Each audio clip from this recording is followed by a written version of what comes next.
The moment I stepped into that city cafe, buzzing with life and the aroma of freshly brewed coffee, I knew I was looking for something. Or maybe, someone. It wasn't just the caffeine fix. It was the thrill, the unexpected, something more. That's when he caught my eye, sitting 2 tables away, his smile lighting up the room. Why not? I thought. Married life had become a loop of the same playlist, and here I was, craving a new tune. We hit it off instantly. Laughter filled the air as we exchanged stories, the world around us fading into a blur. Before I knew it, I was jotting down my number on a napkin, sliding it across the table with a wink. "Call me," I whispered, the words tasting like adventure. Coming home felt different that night. The silence of the house was louder than usual. There he was, my husband, glued to his laptop, as if the secrets of the universe were hidden in that glowing screen. I twirled around, showing off my new hairstyle, a subtle change yet a scream for attention. His eyes barely lifted, a hum of acknowledgement, and back to work he went. That sting, oh, it lingered longer than I'd admit. That's when the secret rendezvous began. Texts under the table, quick glances at my phone, the thrill of sneaking around. It was intoxicating. I bought a second phone, just for him, my new spark. I hid it in the back of the drawer, under layers of forgotten scarves and gloves, a place my husband never ventured. Our little secret was safe, tucked away from the mundane reality of our home. Then, out of the blue, my husband announced a surprise trip for our anniversary. A second honeymoon, he called it, hope flickering in his eyes. I should have been ecstatic, but all I could think about was how this trip would interrupt my meetings with him. My stranger, my mistake, what was I doing? The trip was a blur of beautiful landscapes and shared memories. My husband, trying so hard to rekindle whatever spark we once had, poured his heart into every moment. And there I was, guilt nibbling at the edges of my conscience, yet overshadowed by anticipation for my next escape. The affair escalated quickly. He gave me a necklace, lavish and entirely too extravagant. I wore it proudly, but only in his presence. My husband won't notice, I assured myself, ignoring the tiny voice in my head warning me of the dangerous game I was playing. Each action, each decision, felt like a step further away from the life I had built with my husband. I was caught in the rush of a new romance, the excitement of forbidden love. But deep down, I knew I was walking a tightrope, and it was only a matter of time before I would fall. The day I forgot to take off that necklace, the one he gave me, was the day everything started to unravel. I walked through the door, my heart racing, not from the thrill of the affair this time, but from the fear of getting caught. And there he was, my husband, looking right at it. The necklace shone like a beacon of betrayal against my skin. He didn't say a word, just gave me this look that I couldn't read. It was like he knew, but then again, he didn't ask. His silence was a deafening alarm bell I chose to ignore. His reaction, or lack thereof, emboldened me in a way I'm not proud of. He started working late, real late, night after night. I told myself it was just his job, but part of me wondered if it was his way of coping, or maybe escaping, just like I was.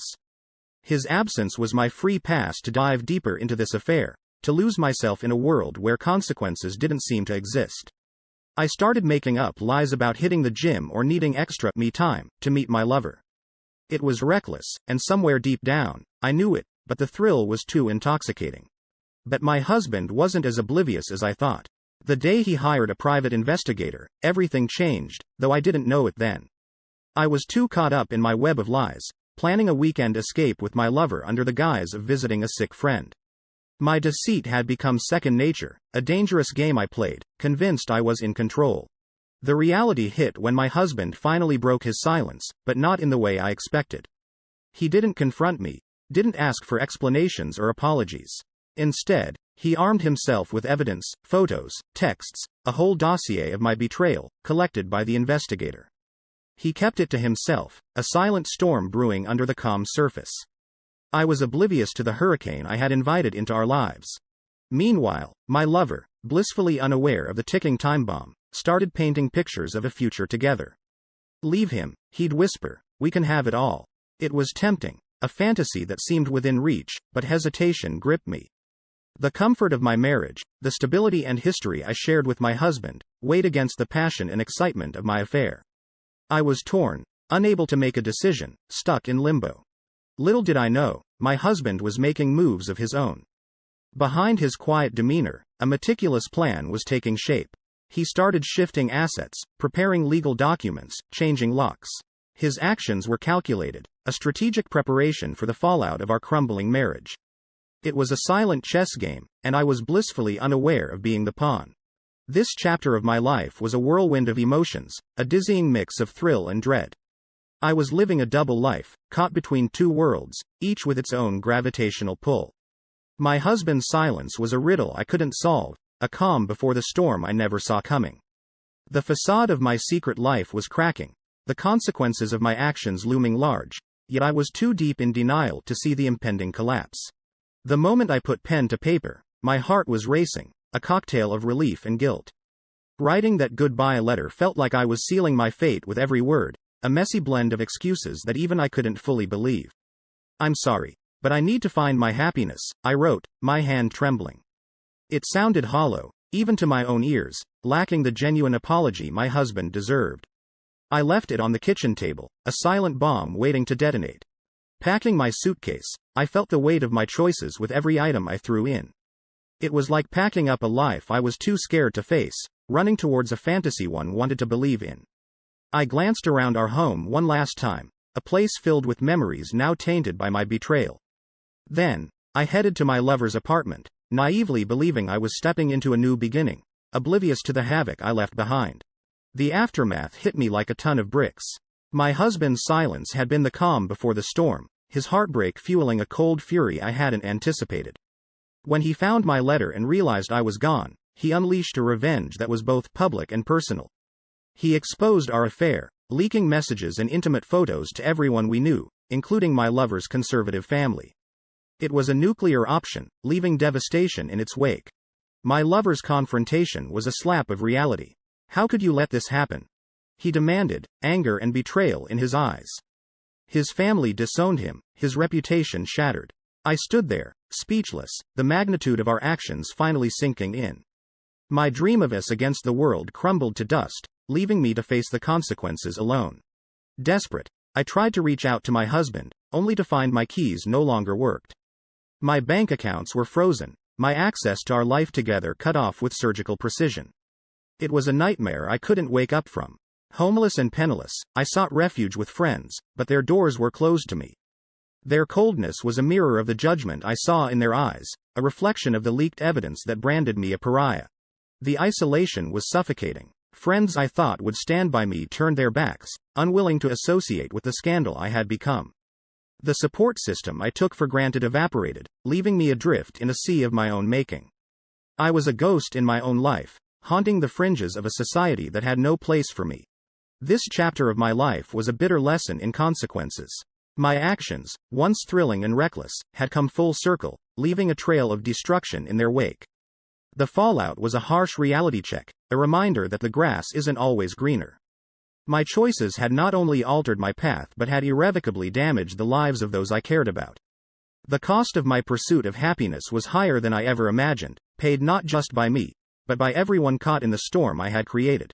The day he said, "I can't do this anymore," was the day my world officially crumbled. There I was, thinking we could weather any storm together, but the pressure was too much for him. Just like that, he walked away, leaving me to face the consequences of our actions alone. It felt like I was in a free fall, with no parachute, no safety net, nothing to break my fall. That night, I slept in my car, the cold seeping into my bones. My possessions, crammed into a couple of suitcases, seemed like a sad summary of my life. Everything was unraveling so fast, each thread of my existence coming loose, leaving me exposed and alone. The reality of my situation hit me hard. I was homeless, loveless, and completely lost. In a moment of sheer desperation, I went to see my husband at his office. I had rehearsed my apology 1,000 times in my head, each version more pleading than the last. "Please, can we just talk?" I begged, my voice barely above a whisper. But his face was stone, his decision final. "There's nothing left to say," he said, turning away. It was the closure I never wanted, the end of a chapter I wasn't ready to close. Just when I thought things couldn't get any worse, life threw me another curveball. I was pregnant. The realization came crashing down on me, a mix of fear, panic, and a strange flicker of hope. But the thought of reaching out to him, only to face more rejection, kept me silent. I was trapped in a nightmare, and this unexpected twist felt like a cruel joke. With nowhere else to turn, I found refuge in shelters, each night a stark reminder of how far I'd fallen. My life, once filled with love and laughter, had become a battle for survival. The shame was overwhelming, a constant companion that whispered reminders of my failures. When my husband found out about the pregnancy through a mutual friend, I harbored a tiny spark of hope. Maybe this would change things, maybe. But no, his heart had turned to stone. His indifference was a clear message: he wanted no part in this new chapter of my life. Starting over wasn't easy. I got a job at a local diner, the smell of grease and coffee a far cry from the life I once knew. Every order I took, every smile I forced, felt like a small victory and a deep loss all at once. The diner became my sanctuary, a place where I could start to piece together the fragments of my shattered life. This chapter of my story is one of harsh realities and painful lessons. I learned about the consequences of my choices, about loss, and about survival. My journey from the dizzying heights of an affair to the depths of despair was a stark reminder of how quickly life can change. But in the midst of the chaos, I found a resilience I never knew I had, a strength forged in the fires of my mistakes. Rebuilding my life wasn't just about finding a job or a place to stay. It was about facing myself in the mirror every day and learning to live with the person I saw staring back at me. Finding a group of single mothers was like stumbling upon an oasis in the desert. I walked into that support group, my heart heavy with the weight of my situation, and for the first time in months, I didn't feel so alone. "We've all been through our storms," a woman with kind eyes said to me, and in their stories of struggle and resilience, I found a flicker of hope in my own darkness. But just as I was finding my footing, the ground beneath me crumbled again. My husband filed for divorce, citing my infidelity as the reason, and the law sided with him. I was left with nothing: no financial support, no marital home, just the clothes on my back and the growing life inside me. It was a devastating blow, a clear message that he wanted me erased from his life completely. The day of the divorce hearing was a punch to the gut. Seeing him there, so indifferent, was like looking at a stranger. He wouldn't meet my eyes, his face an impenetrable mask. The finality of the judge's words echoed in the empty chambers of my heart, leaving a void where hope once flickered.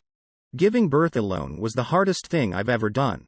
In that hospital room, with no hand to hold, I faced the reality of my new life. It was just me and my baby now, against the world. The absence of support during those grueling hours was a stark reminder of the bed I'd made for myself. After the birth, I reached out to old friends, hoping for a bridge back to some semblance of normalcy. But the doors were closed, the bridges burnt. My past actions, the scandal I had caused, had erected walls too high to climb. "I'm sorry, but it's complicated," was a refrain I heard too often, a polite way of saying, "You're on your own." Trying to rebuild my life was like climbing a mountain with no peak in sight. Financial struggles were a daily reality, each bill a reminder of the precariousness of my situation. The stigma of my past followed me like a shadow, casting doubt on every attempt to start anew. Jobs were hard to come by, and when they did, they were far from what I had dreamed for myself and my child. Hearing about my husband's promotion felt like salt on an open wound. His life was moving forward, upward, while mine felt stuck in the aftermath of our disaster. It was a harsh reminder of the consequences of my choices, a life that could have been mine had I chosen differently. And then, the final tie to my old life severed, my lover moved out of the city. His departure was a silent confirmation of the end of whatever we had. It was a chapter closed, a book thrown into the fire. There was no going back, only forward, into the unknown future with my child by my side. In this chapter of my life, every step felt like a stumble, every victory hard won. The support group became my lifeline, the only place where I didn't have to wear the mask of bravery. My baby was my beacon of hope, a reason to keep fighting when everything else seemed lost. In the midst of the chaos, I found a strength I didn't know I had, a determination to provide a better life for my child, no matter the obstacles. This journey was not just about survival, it was about transformation, about finding a new identity in the ashes of my past. In a fit of desperation, I found myself penning a letter to my husband. It wasn't about getting back together. That ship had sailed, hit an iceberg, and sunk to the bottom of the ocean. This was about seeking forgiveness, trying to find some common ground amidst the wreckage of our past. "I'm sorry for the pain I've caused. I hope one day you can forgive me," I wrote, my heart in every word. But the silence that followed was deafening, a clear sign he wanted nothing to do with me. It was like shouting into a void, hoping for an echo that never came. Finding a small apartment felt like a step forward, albeit a tiny one. It was a far cry from the life I once knew, its modest walls a daily reminder of how much I had lost. Yet, it was a start, a place where my child and I could begin to rebuild. Each creak of the floorboards, every leaky faucet, was a testament to our new reality. But it was ours, and that meant something. Determined to claw my way back to some semblance of stability, I started taking online courses. My days were a blur of baby schedules and study sessions, fueled by the hope that I could improve our future. This is for us, I'd whisper to my sleeping child, a promise hanging in the air. Education became my lifeline, a way to forge a path towards independence and stability.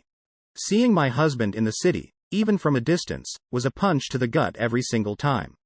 His indifference hurt more than any words could. It was like we were strangers, sharing nothing but memories of a life that once was. His casual dismissal, the way he'd look right through me, was a harsh reminder of the chasm between what was and what could never be again. The necklace from my lover became a symbol of my past mistakes, a heavy weight around my neck. Selling it felt like shedding a layer of skin, painful but necessary. The money it brought in was modest, but it meant essentials for my child, a small victory in our battle to stay afloat. With each sale, I let go of a piece of my past, hoping to lighten the load of my guilt. Volunteering at the shelter that once offered me refuge gave my days new purpose. I saw my own despair in the eyes of the women I met, a mirror to my past. Sharing my story, I hoped to offer them a glimmer of hope, a reminder that it's possible to rise from the ashes. You're not alone, I'd say, and in their gratitude, I found a semblance of redemption. But the past wasn't done with me yet. The lover's family, seeking to salvage their own reputation, slapped me with legal challenges, demanding damages for the scandal. It was another hurdle in my path, a stark reminder of the far-reaching consequences of my actions. Facing them in court, I stood my ground, a lone figure against the tide of judgment. It was a battle for my dignity, a fight to prove that I was more than my mistakes. This chapter of my life was about facing the aftermath of my choices, about learning to navigate the stormy seas of consequences. With each small step forward, I was slowly piecing together a new life for myself and my child. The road to redemption was long and fraught with challenges, but I was determined to walk it, one day at a time. My past would always be a part of me, but it would not define me. I was more than my mistakes, more than the pain I had caused. I was a survivor, forging a new path, guided by the hope of a better tomorrow. The first time I heard my child say, "Mama," it was like a ray of sunlight piercing through the darkest storm clouds. Amidst the chaos of our lives, these small victories kept me going, a bittersweet reminder of what mattered most. Despite everything, I was a mom, and that gave me a reason to keep fighting, even when every day felt like an uphill battle. Then came an unexpected glimmer of hope. The diner owner, where I'd been scraping by, offered me a full-time job.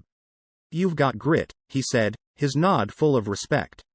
It wasn't just a job. It was a lifeline, a chance to provide for my child on my own terms. For the first time in a long while, I allowed myself to feel a flicker of hope, a sense that maybe, just maybe, we could make it through this. But life has a way of reminding you of what you've lost, just when you start to look forward. A wedding invitation arrived, addressed to someone with a name similar to mine, announcing my husband's remarriage. My hands trembled as I held it, the elegant script a stark contrast to the turmoil inside me. It felt like a cruel joke, a reminder of a life and love that were no longer mine. My heart broke all over again, the wounds I thought were healing ripped open. As I sat there, the weight of my journey pressing down on me, I couldn't help but reflect on everything that had happened. The choices I had made, the paths I had taken, had led me here, to this moment of profound loss and regret. My actions, once driven by a desire for something more, had cost me dearly. The realization was a heavy burden, the knowledge that I couldn't undo the past, nor fully escape its consequences. On the day of my husband's wedding, I took my child to the park, desperate to escape the suffocating thoughts of what was happening elsewhere. Watching my child play, I tried to find joy in the simplicity of the moment, to lose myself in the laughter and the sunlight. But the whispers of passers-by, their casual chatter about the wedding, felt like salt in an open wound. The life I once had, the love I once shared, felt like a distant dream, now forever out of reach. As the day faded into evening, we found ourselves watching the sunset, the sky ablaze with colors. It was beautiful, yet my heart was heavy with sorrow, a sorrow that felt as deep and vast as the ocean. Holding my child close, I realized this was my world now, this moment, this child. My choices had led me here, to this place of loss and redemption, of love and pain intermingled. The story of my life had taken many turns, some of my own making, others thrust upon me. As the sun dipped below the horizon, I knew that my heart would forever bear the scars of my choices. But in the quiet acceptance of my journey, there was a kind of peace, a resolution to move forward, not just for me, but for my child. The beauty of the sunset, though overshadowed by sorrow, was a promise of the end of one day and the beginning of another. And with that promise came the possibility of hope, the chance to rebuild from the ruins of my past, one day